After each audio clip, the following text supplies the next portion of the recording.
तो साथियों, कल हम लोगों ने बात की थी नोटी इजराइल नोटी यहूदियों की, जो उन्होंने लेबनान बैरूत में हिजबुल्लाह के लोगों का धुआं धुआं कर दिया पेजर से। हाँ, दो इनपुट्स जब मैं कल वीडियो डाल रहा था तभी आ गए थे। एक ये है कि इसकी मैन्युफैक्चरिंग जो थी, कंपनी जो थी वो ताइवानीज है, लेकिन वो ये कह रही है कि हमने इसके मैन्युफैक्चरिंग राइट्स यूरोप में या सेंट्रल एशिया में किसी कंट्री को दे रखे हैं। और दूसरा ये भी फैक्ट सामने आया है कि जो पेजर थे उसमें एक पेजर में 3 ग्राम एक्सप्लोसिव था, मैन्युफैक्चरिंग लाइन में डाला गया, बीच में ट्रांजिट रोक के डाला गया जब पेजर्स ट्रांजिट में थे, या लेबनान आने के बाद डाला गया। ये बाद में जैसी जैसी खबरें आएंगी मैं आपको अपडेट अपने इंटरनेशनल अपडेट में करता रहूंगा। आज बात करेंगे जेहालत की। भैया कल अकल की बात कर ली ना, एक लोगों की, एक विचारधारा की, तो आज बात करते हैं जेहालत की।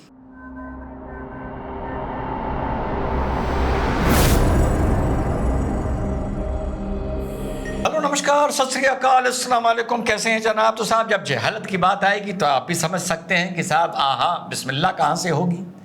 तो साहब, जो वक्फ बोर्ड की कमेटी बनी है उसमें साहब भी हैं।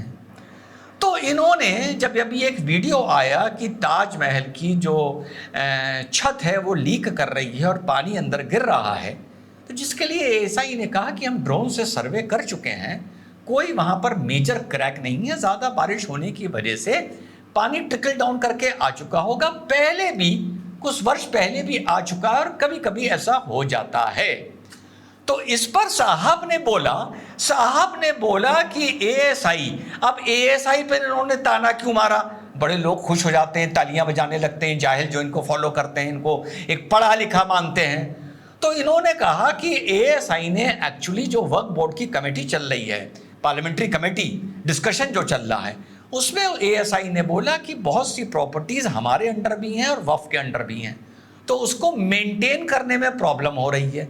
और कहीं कहीं अगर हम जाना भी चाहते हैं तो हमको वहाँ के जो मुतवल्ली हैं वो रोक देते हैं, प्रिवेसी का नाम देके कि वहाँ से ऑर्डर लेके आओ, वहाँ से ऑर्डर लेके आओ।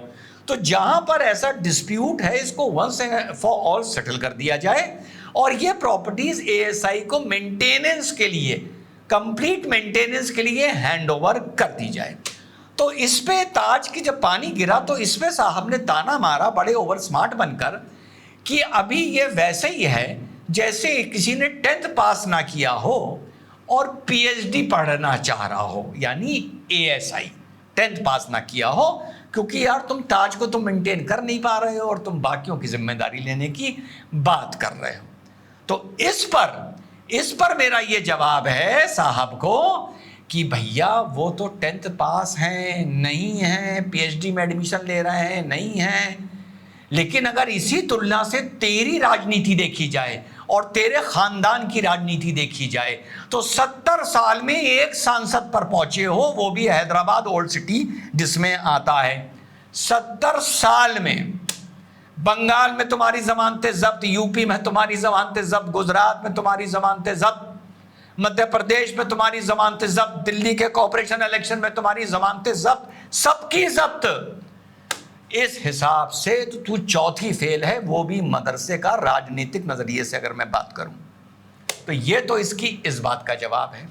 अब इसका मैंने एक बाइट देखी, मुझे किसी ने भेजी, जो इसने लूज टॉक की है उस पर मुकदमा बनता है, पर हमारे देश में एक गरीब मुसलमान को पैलेस्टीन का झंडा लेकर चलने की इजाजत नहीं है, लेकिन एक लॉ मेकर को अपने सीने पे पैलेस्टीन का झंडा लगाने की इजाजत है, क्योंकि वो गरीब मुसलमान है, क्योंकि वो आम मुसलमान है।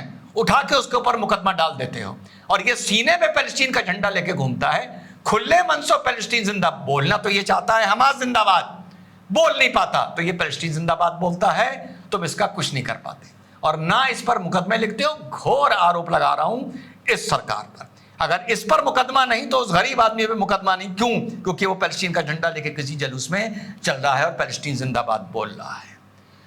तो एक बाइट में स्टेज में पाकिस्तान की बात आई तो इन्होंने कहा साहब अब हमारा वो देश हो गया है कि हम घुस के मारते हैं।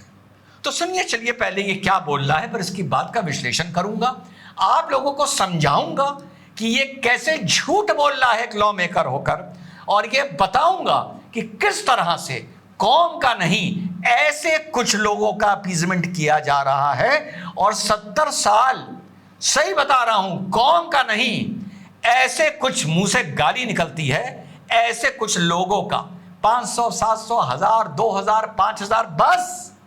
चाहे इसमें मौलाना हो, चाहे इंटेलेक्चुअल हो, चाहे फर्जी इंटेलेक्चुअल हो, चाहे नेशनल अवार्ड देना हो, चाहे कोई पद देना हो, चाहे मदरसे को ज़मीन देनी हो, चाहे फंड देना हो, चाहे किसी के एनजीओ को सैंक्शन देना हो, 1000, 2000, 5000, 10,000 मुसलमानों का अपीजमेंट किया गया, पूरी कौम गाली खाती है इनके चक्करों में। सुनिए क्या बोल रहा है। प्रधानमंत्री मोदी ने एक नया इंडिया बनाया है, घर में घुस के मारते हैं, सर्जिकल स्ट्राइक करते हैं। घर में घुस के मारिए ना, चीन को निकालिए, आपको हमको लेके जाइए, हम तो लद्दाख तक चलेगा आपके साथ। घर में घुस के मारिए ना, चीन को निकालिए।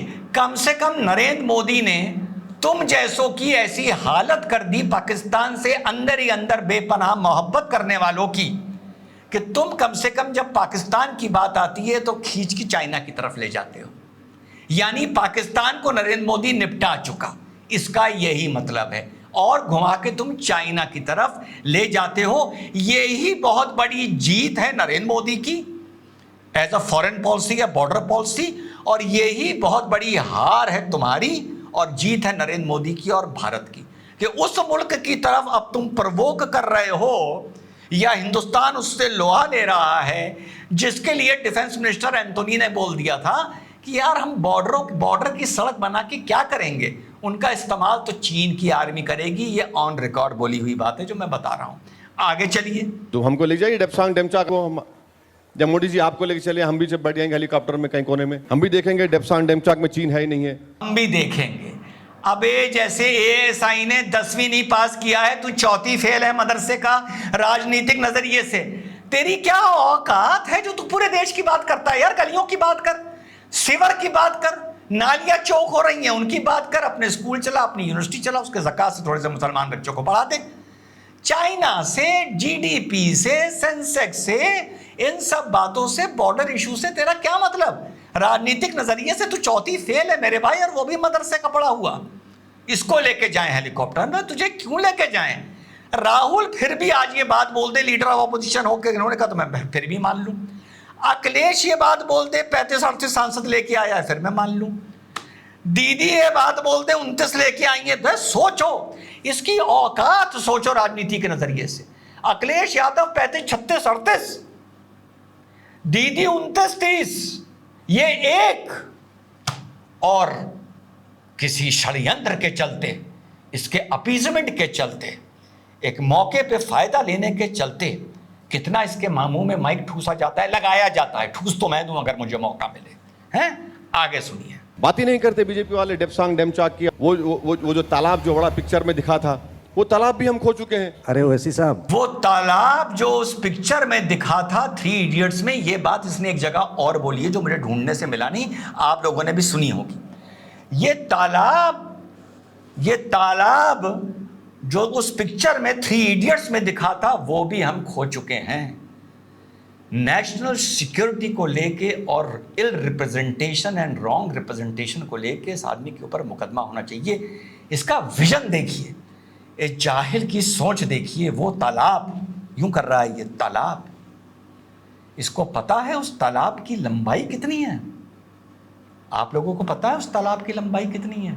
फिंगर 1 2 3 4 5 6 7 8, जहां पर 2022 में बवाल हुआ था, फिंगर 4 और फिंगर 5 के बीच में, जिसको ये तालाब बोल रहा है इंसान, वो 135 किलोमीटर लंबी वाटर बॉडी है।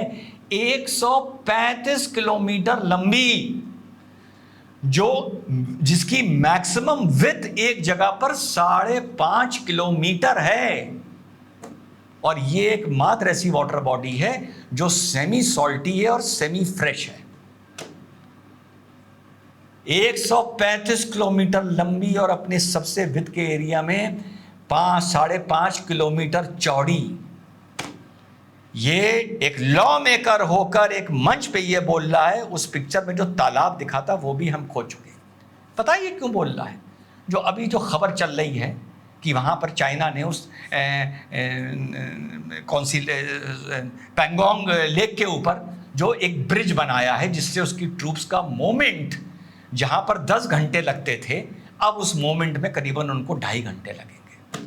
मैं आप लोगों को पहले भी बता चुका हूँ, अब आप मेरा इंटरप्रिटेशन सुनिएगा और समझिएगा कि कैसे कैसे लोग लॉ मेकर हैं जिनके ऊपर पब्लिक में बोली बातों पर, इल रिप्रेजेंटेशन पर, देश की एकता अखंडता तक को लेकर जो झूठ बोलना है और मुकदमे नहीं हो रहे।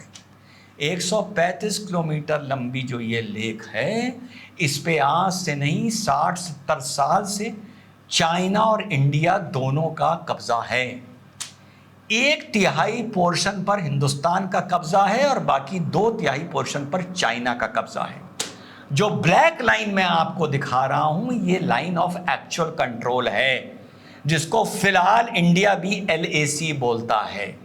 लेकिन जो डॉटेड लाइन मैं आपको दिखा रहा हूं, ये वो लाइन है जो चाइना क्लेम करता है कि LAC ब्लैक लाइन नहीं है, बल्कि LAC डॉटेड लाइन है जो फिंगर 4 और 5 से लेकर गुजरता है। ये मैं आप लोगों को पैंगोंग लेक का, जिसको पैंगोंग सो भी बोला जाता है, TSO, T साइलेंट है, टिबेटन में सो मीन्स लेक। ये है वो लेक की लंबाई जो 1/3 इंडिया के पास है, जहां पर 3 इडियट की शूटिंग हुई थी, जो आज भी है पूरी तरीके से जब आप वीडियो देख रहे हैं, और बाकी का पोर्शन चाइना के पास आज से नहीं, कांग्रेस के 62 की लड़ाई से पहले से चला गया था। 62 में तो LAC डिक्लेयर हुई थी कि जो काली वाली लाइन मैं आपको दिखा रहा हूं।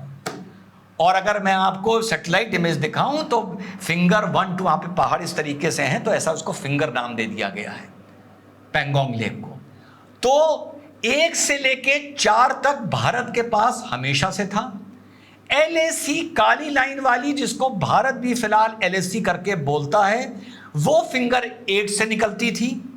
चाइनीज ट्रूप्स पेट्रोलिंग करने के लिए फिंगर 8 से फिंगर 4 तक आते थे अलोंग दी पैंगोंग लेक, और भारत भी रिटर्न में फिंगर 4 से फिंगर 8 तक पेट्रोलिंग करती थी। और ये बीच का फिंगर 4, 5 से लेके फिंगर 8 तक का एरिया ग्रे एरिया कहलाता था, जहां दोनों लोग पेट्रोलिंग करते थे। लेकिन एक एग्रीमेंट था कि दोनों हथियार बंद नहीं होंगे, तो इसलिए डंडे और लाठी लेकर इस बॉर्डर पर दोनों फोर्सेस चलती हैं। तो जब भी आपने चाइनीज ट्रूप्स और इंडियन ट्रूप्स की बढ़त देखी होगी, कभी मार्क करिए, वहां पर आपको आमतौर पे हथियार नजर नहीं आएगा, ऑटोमेटिक आर्मी वेपन, आपको डंडे, क्लब्स ये नजर आएंगे, क्योंकि ये एक एग्रीमेंट का हिस्सा है।